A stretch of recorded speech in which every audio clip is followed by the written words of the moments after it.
আসসালামু আলাইকুম। সবাই কেমন আছেন? আশা করি আল্লাহর অশেষ রহমতে সবাই ভালো আছেন। আলহামদুলিল্লাহ আমিও ভালো আছি। আর আপনাদের জন্য আরেকটি মজাদার রেসিপি নিয়ে এসেছি।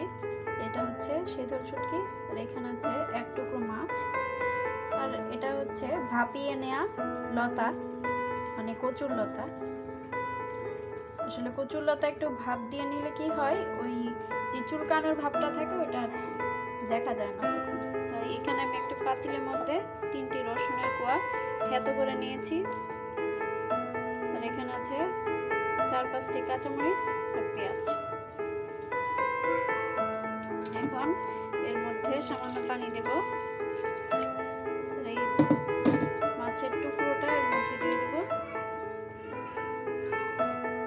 এখন দিচ্ছি 1 চামচের মতো মরিচ গুঁড়া, দিচ্ছি আধা চামচের চেয়ে কম হলুদ, আর দিচ্ছি লবণটা পরিমাণ মতো, যার যতটুকু লাগে। আর সবশেষে দিচ্ছি অল্প একটু তেল।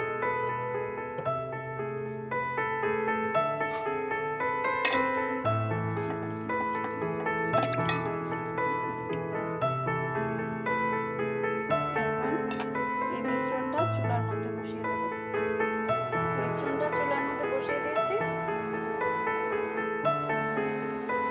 আমার এই মাছটা কিন্তু অনেকটা কষা কষা হয়ে গেছে, দেখেন মাছটা সিদ্ধ হয়ে গেছে। এখন এর মধ্যে আগে ভাপিয়ে রাখা লতাগুলো দিয়ে দেব।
ব্যাস তৈরি হয়ে গেল খুব সহজে মজাদার শুটকি দিয়ে লতা রান্না।